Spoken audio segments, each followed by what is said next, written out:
Shreyastvam kathamadarajan. Karmana atmana ihase.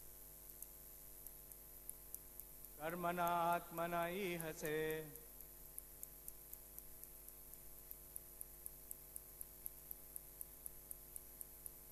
Kahani sukhavapti.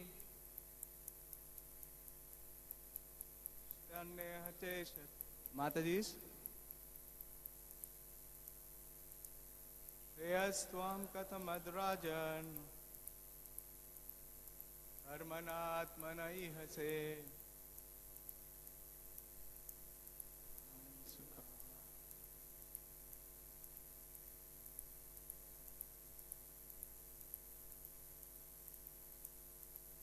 Shreyastvam kathamadarajan.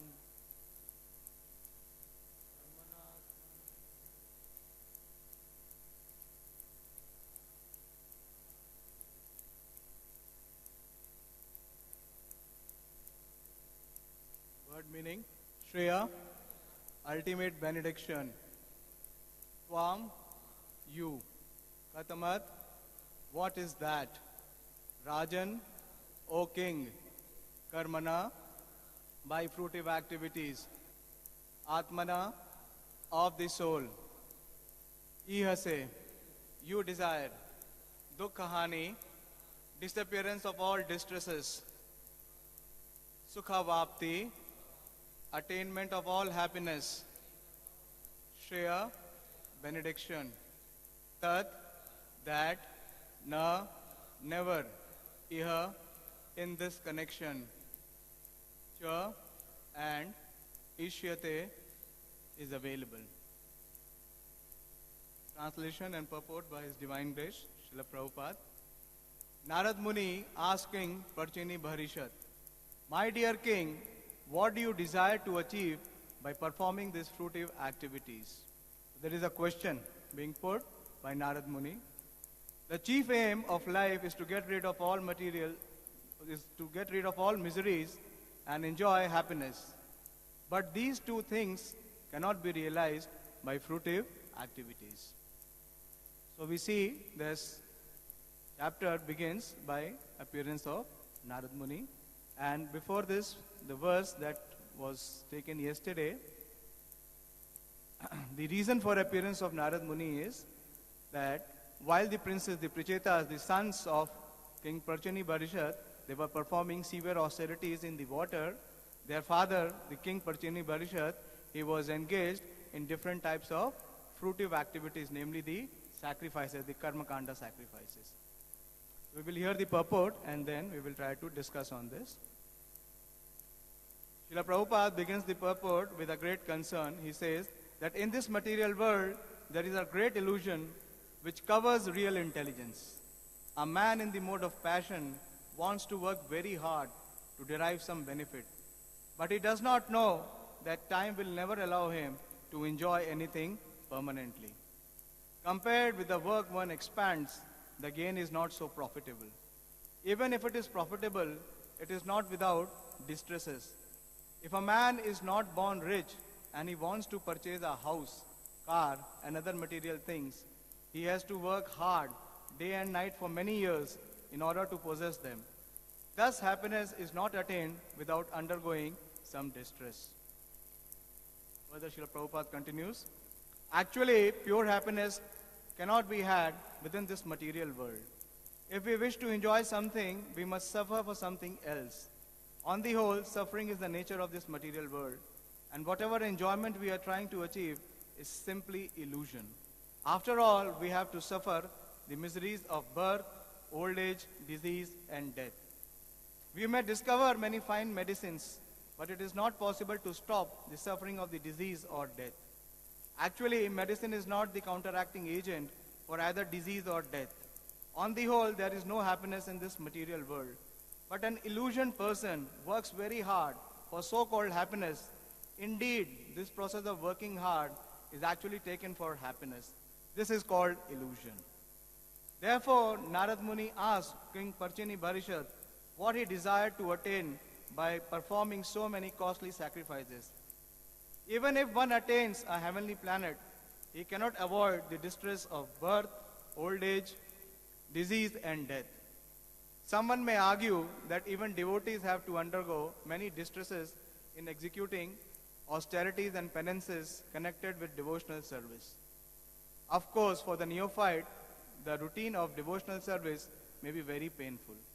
But at least they have the hope that they will ultimately be able to avoid all kind of distresses and achieve the highest perfectional stage of happiness. For the common karmis, there is no such hope. Because even if they are promoted to the higher planetary systems, they are not guaranteed freedom from the miseries of birth, old age, disease and death. Even Lord Brahma, who is situated on the highest planetary system, Brahmalok, has to die. Lord Brahma's birth and death may be different from the ordinary man, but within the material world, he cannot avoid the distresses of birth, old age, disease and death. If one is all serious about attaining liberation from these miseries, he must take to devotional service. This is confirmed by the Lord himself in Bhagavad Gita 4.9. Janma karma chame divyam evam yo veti tattvata tyaktva deham punarjanma neti mameti so Arjuna. One who knows the transcendental nature of my appearance and activities does not upon leaving this body takes his birth again in this material world, but attains my eternal abode, O Arjuna. Thus, after attaining full Krishna consciousness, the devotee does not return to this material world after death. He goes back home, back to Godhead. This is the perfect stage of happiness, unblemished by any trace of distress. Very wonderful, eye-opening purport by His Divine Grace. Before we proceed, we will invoke auspiciousness. Om Ajnanatimirandhasya Jnananjana Shalakaya Chakshurunmilitam Yena Tasmai Shri Gurave Namah Shri Chaitanya Manobhishtam Sthapitam Yena Bhutale Swayam Rupa Kadamayam Dadati Swapadantikam Vandeham Shri Guru Shri Yuta Padakamalam Shri Gurun Vaishnavanscha Shri Rupam Sagrajatam Sahagana Raghunathanvitam Tam Sajivam Sadvaitam Savadutam Parijana Sahitam Krishna Chaitanya Devam Shri Radha Krishna Padan Sahagana Lalita Shri Vishakhanvitamscha He Krishna Karuna Sindhu Dinabandhu Jagatpate Gopesh Gopika Kanta Radha Kanta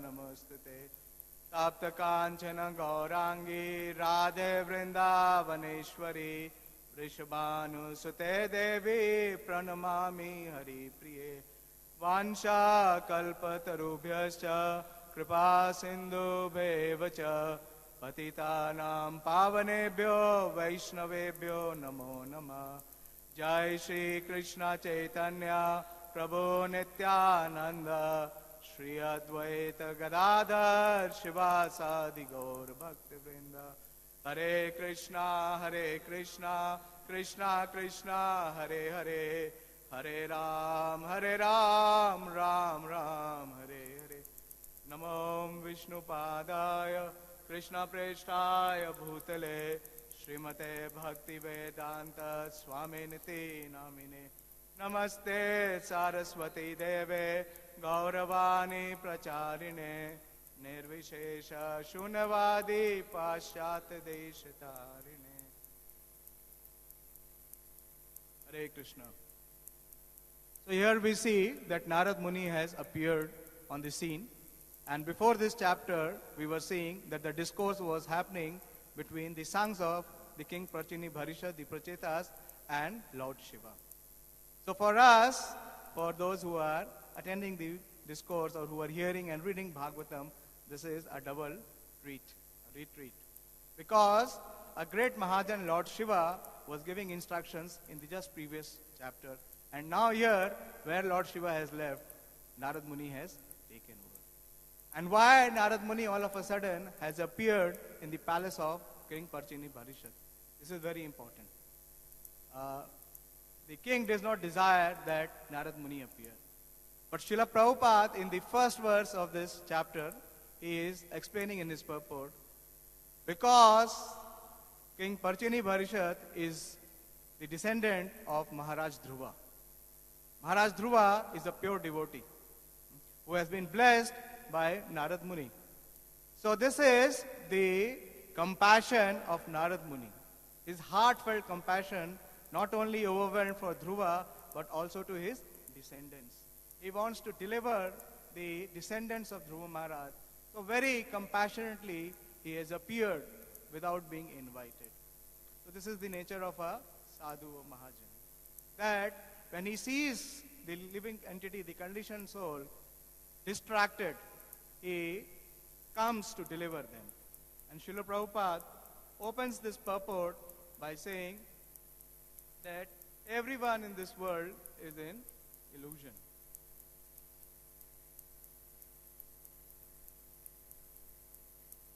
There is great illusion that covers the real intelligence.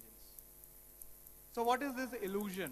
And what is the source of illusion? Prabhupada gives a statement that which covers the real intelligence.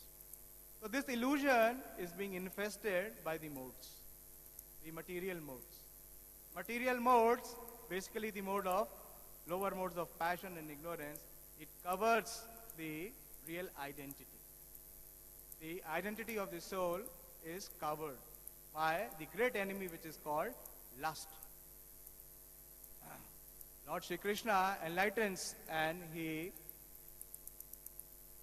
inspires Arjuna that you please come out of this mode of passion and ignorance and be situated in the mode of goodness. So unless and until we are imbued in this lower modes of passion and ignorance, it is difficult to achieve the aim of life. So here Narad Muni is questioning King Parchini Bharishat that the chief aim of life is to get rid of all miseries and enjoy happiness. But these two things cannot be realized by fruitive activities. So what lust does is, it covers the real intelligence. And Krishna says in 3.39, Avritam jnanam etena jnanino nitya vairina. So it is the eternal enemy. The soul is eternal. The soul is infallible. But here in the material world, when the soul comes in contact with, the super soul is infallible. The soul is fallible because it gets conditioned and covered by the mode of passion and ignorance. So here we see that this question is being raised. And previously we see that Narad Muni also appeared in Srimad Bhagavatam. Srimad Bhagavatam is the gift of Narad Muni because he appeared in the banks of river Saraswati where Vyasadeva was meditating. And there he was not so mild. There, because there was a relationship between the disciple and the Guru, there he chastised. He chastised heavily Vyasadeva for not being specific and focused in bestowing the aim of life.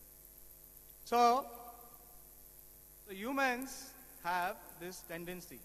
And what is the root of being deviated?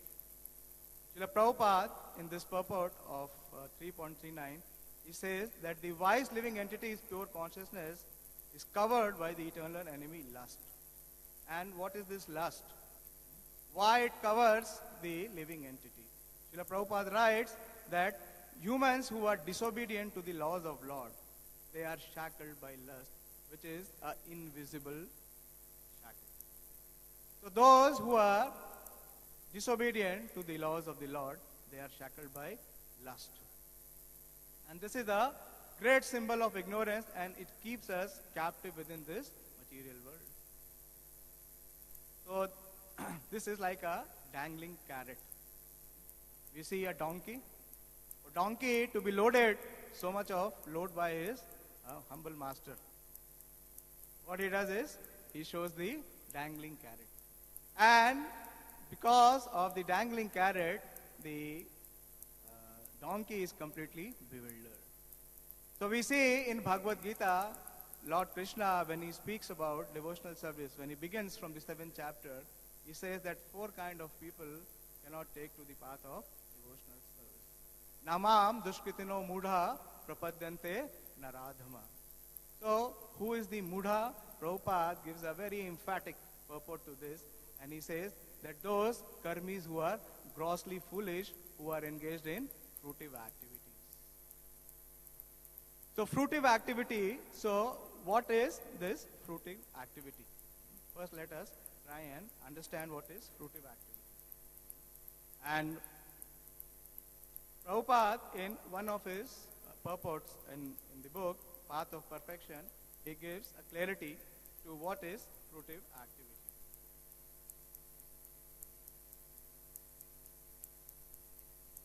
He says that any activity which is done with the purpose of improving one's eating, sleeping, defending, and mating.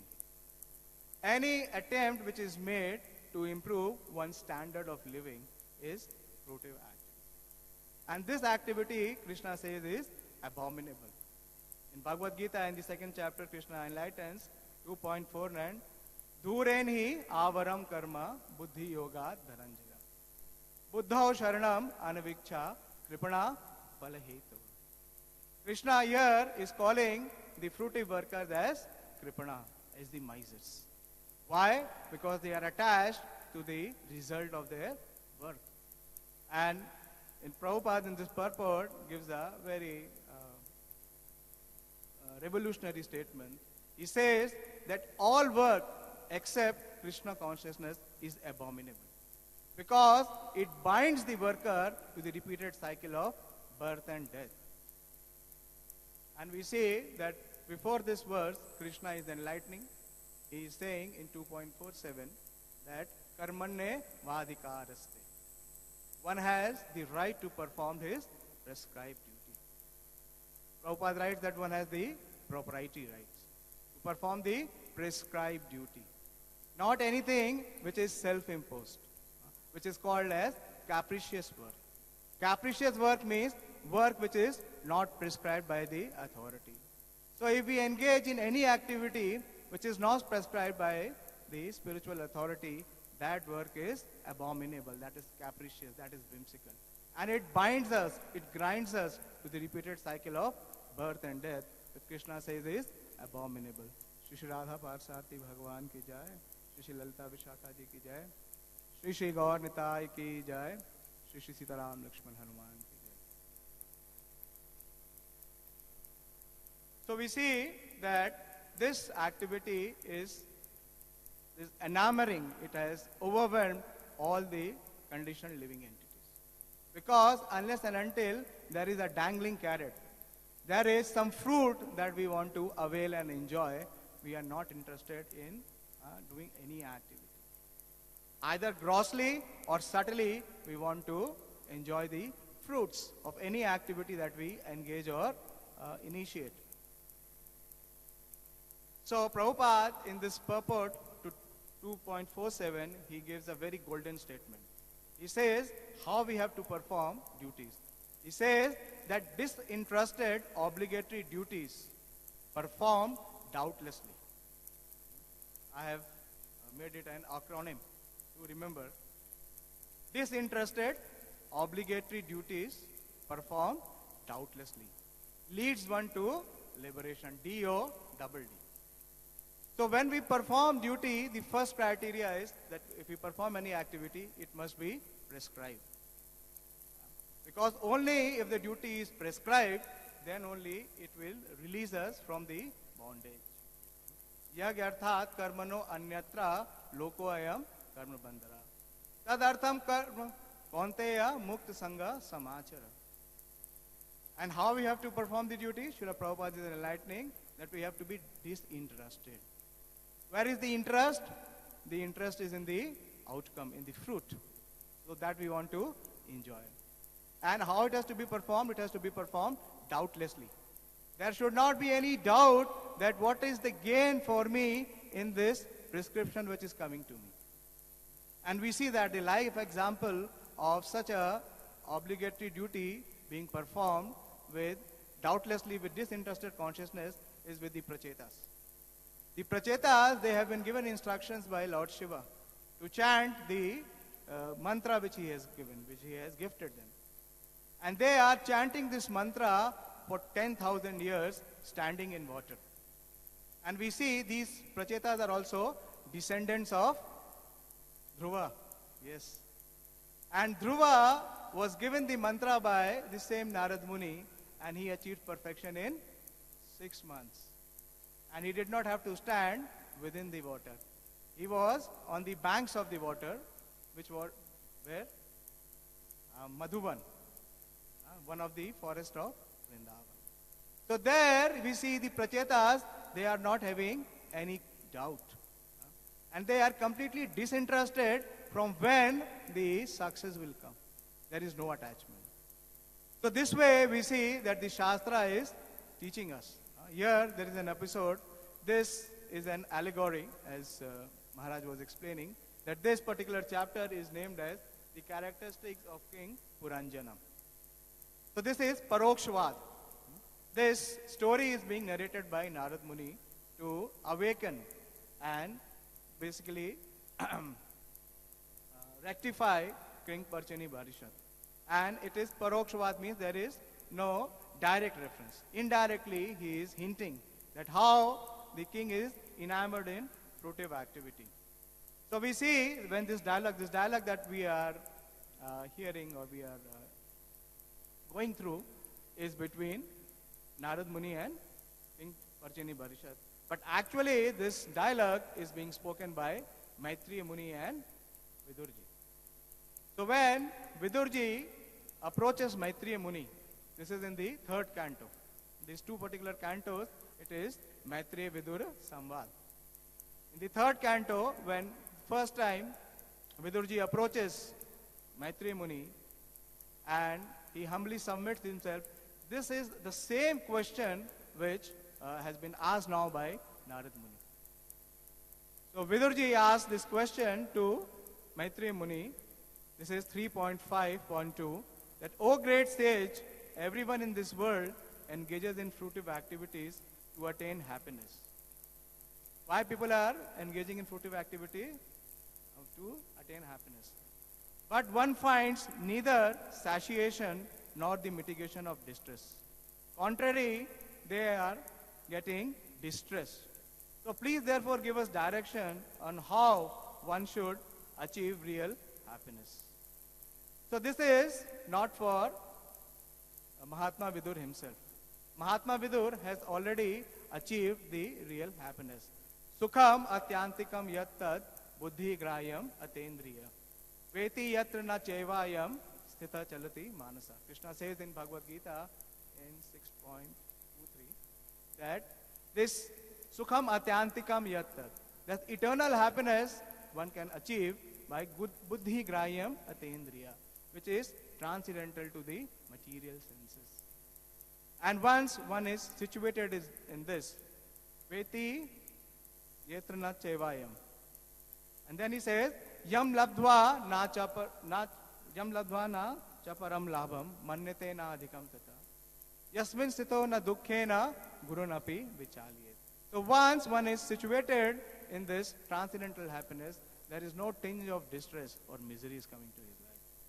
So this question is being raised to benefit not only King Parchani Bharishat, but to benefit all of us, those who are hearers or they are readers of Srimad Bhagavatam.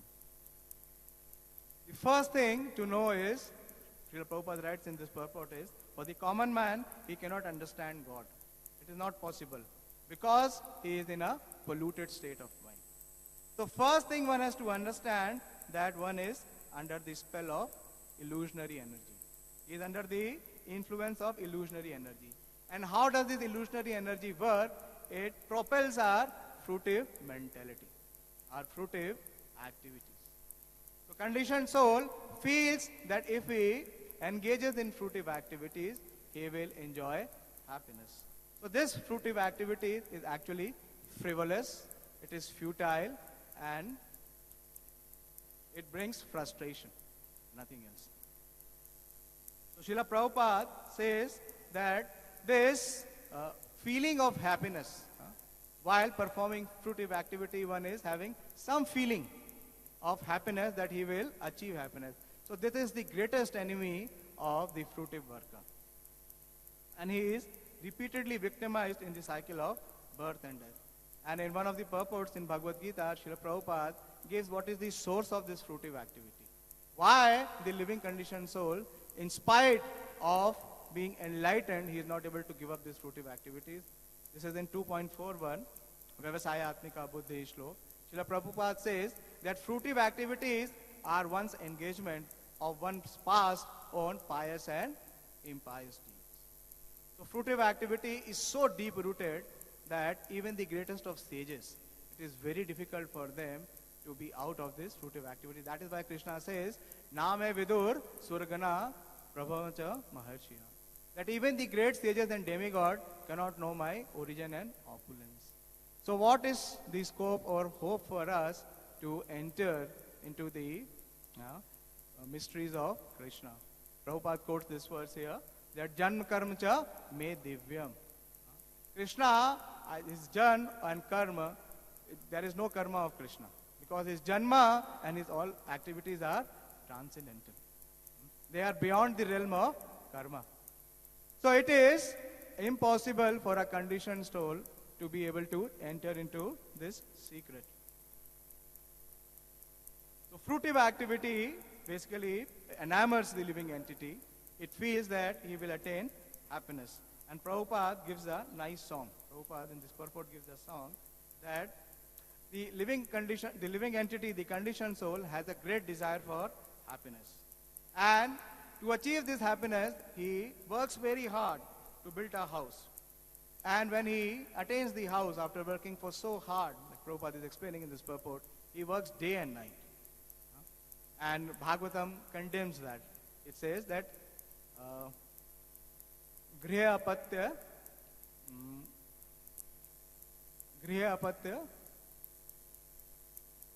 Deha apatya kalatradishu Atmashanyeshu asatsu api Tesham pramatta nidhanam Pashyanapi na pashyet. That these four things. Deha means the bodily attachment. Apatya means the children. Then Deha apatya. Kalatra means the wife. And Adishu means those who are connected to this. What is this? This is Deha apatya kalatradishu Atmashanyeshu asatsu api. So the living conditioned soul who is enamored by fruitive activities and he is enamored by the material attachment, he is thinking that in case of difficulty he will be rescued by them. These are all infallible soldiers. So Pashyanapi na pashyet. He is not able to see that the inevitable death is coming to approach him. And by any of these means, he will not be able to come out of this. So this is the hope against hope. Srila Prabhupada says that one is completely bewildered. The mode of passion has the prominence that it bewilders the living conditioned entity. And he works so hard, and what he does is, in search of happiness, what he finds is only distress. Krishna gives this principle in Bhagavad Gita. He says that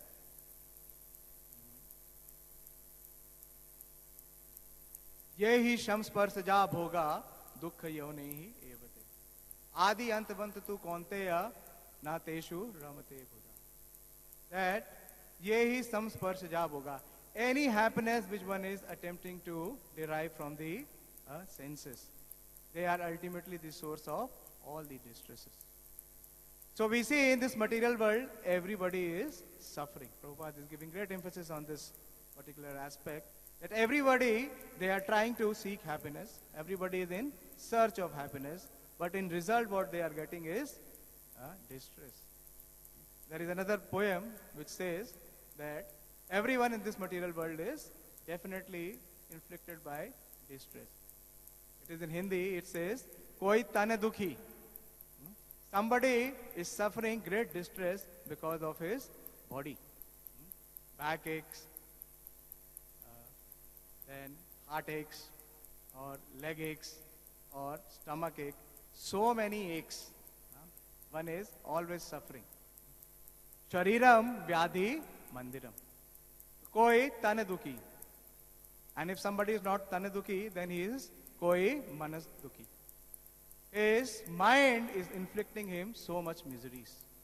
We see that the Adhyatmika Kalesh is the most overwhelming because it is not created by someone else, it is coming of one's own mind.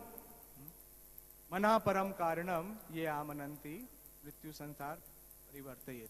That the mind is the cause of one's repeated entanglement in the repeated cycle of birth and death. So if someone is Tanadukhi, otherwise one is Manadukhi.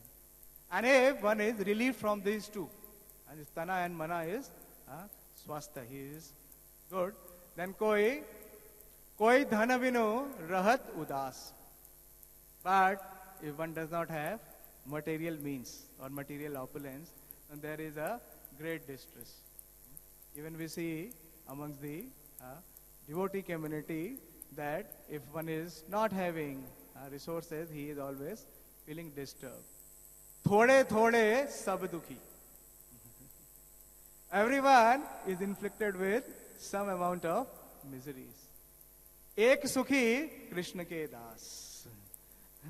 But only one who is a devotee of Krishna, he is relieved from the suffering. So that is how it is so. I'll narrate a story, a true story. And this was an imagination, but it is true. How it is true that once in the temple, like our temple, a group of journalists came and they were surveying the temple. They were examining everything very minutely, and what they observed that everything here is spick and span. Our temple is very clean and all things are perfectly in order. And first they were observing things. So materialists first, their attraction is towards things, towards material possessions. And after that, they turned their attention towards the devotees. Some brahmacharis were there. They were performing kirtan in the temple hall. So they were watching, observing, and they were seeing the bliss on their face, and they were completely captivated. So after the kirtan, the journalist, one of the lady journalists, he approached one of the kirtan leader, the brahmachari, and said that, may I ask you a question? And this brahmachari said, yes, you may. And she said that, I want to know how you are so happy. How you are so happily situated. So she said, do you have a car? You have a car? He said, no. Then she said, okay, do you have a bike? He said, no, I don't need. So she said that if you have to go out, then how do you manage? So this brahmachari said that whenever there is a need, there is a pool car. We have a pool car system in our temple, and I can use that car. In case if the car is not available, I can go by metro. Commuting or conveyance is no problem. She was taken aback. Then she thought, she asked another question. That, do you have a bank account? Do you have a bank account? So this brahmachari said, no, we don't need a bank account. Brahmacharis are not supposed to maintain a bank account.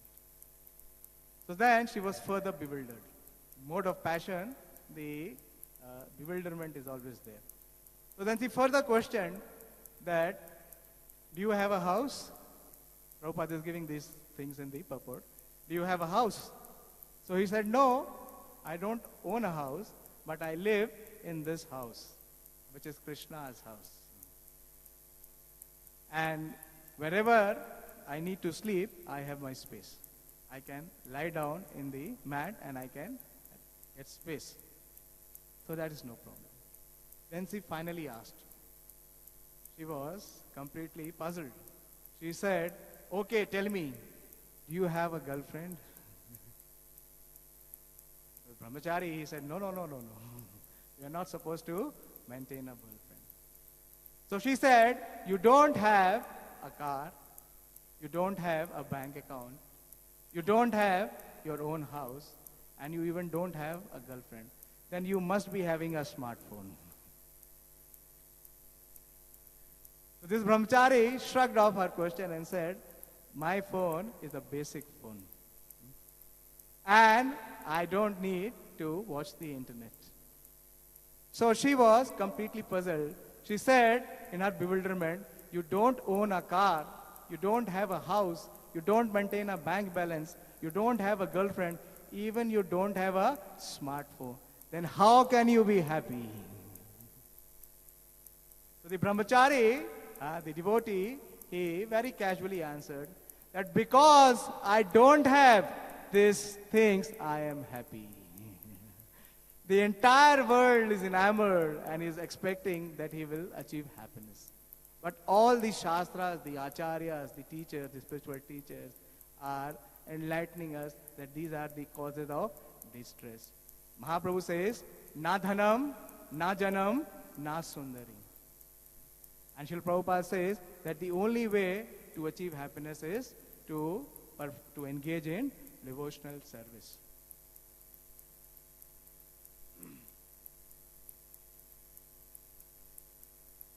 So Krishna also asked, Arjuna also asked such a question. Arjuna, finally to better understand what is this fruitive activity and what is the final result of this fruitive activity. In the 8th chapter, which is called the Death chapter, once Mohan Rupa Prabhu took this class many years back when I came initially, and he gave this chapter the name Death chapter, and that struck me. Because in this chapter, Krishna says that this world is dukhalayam ashashvatam. Any way or any means, any endeavor made, one cannot reverse this. This is Krishna's statement. And in the 9th chapter, Krishna says, so in this chapter, Arjuna is putting this question. Kim tad brahma, kim adhyatma, kim karma, purushottama. He's asking what is karma. Anything that we think is karma is good. Like people in the outside world, that they think that the Bhagavad Gita is giving us the authority to perform any karma. Karma hi puja hai. But the question, what is karma, Srila Prabhupada translate as fruitive activity. And what is the result of such karma or fruitive activity? Lord enlightens in the third verse. He says that bhuta bhava udhav karo. Bhuta means the condition, the living entity in his conditioned state. Bhava udhav karo. That this any activity, any karma which we perform, it leads to creation of future bodies. So karma means creation of future bodies. So repeatedly one will suffer. There is no rescue for him. And we see how Lord Chaitanya also condemns this. It is there in the entire Shastra. We see that fruitive activities is thoroughly condemned. And there is an instance when Lord Chaitanya was in Puri, in Jagannath Puri, at that time, Sri Raghunath Das Goswami, he approaches Lord Chaitanya.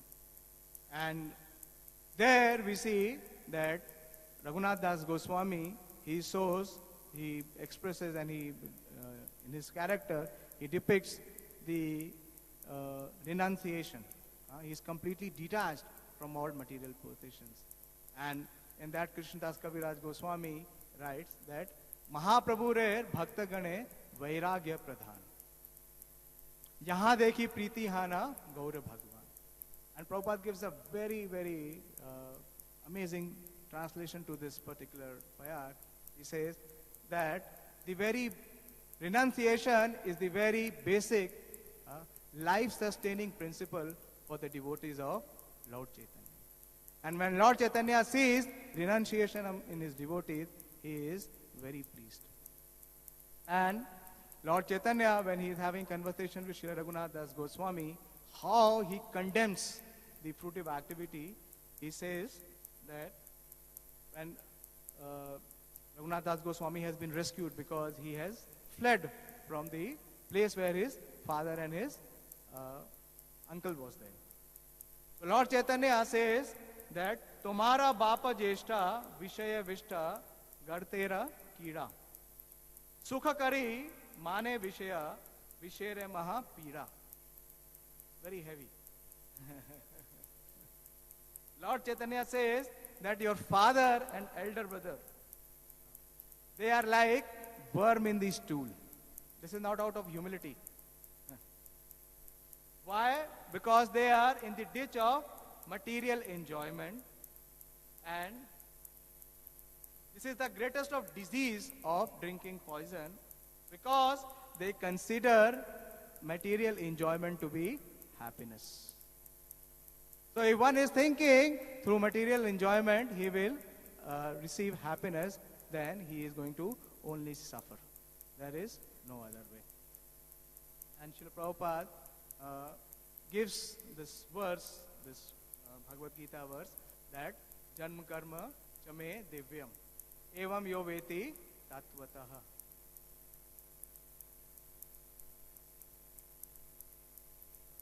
So this, and Prabhupada is enlightening that if one enters into devotional service, then all his distress can be removed. There is no other solution. By performing, there is one way. One is the materialists, the karmis, they are being condemned because they perform fruitive activities. They want to enjoy the results of their activities. But a devotee, in contrast, he performs devotional service. What is devotional service? Whatever he works, it is only for the pleasure of the Lord. He offers the fruit of his work, the result of his work, to Lord Krishna and his representative. So, Prabhupada says that in one of the payars that this is in Chaitanya Charitamrita again.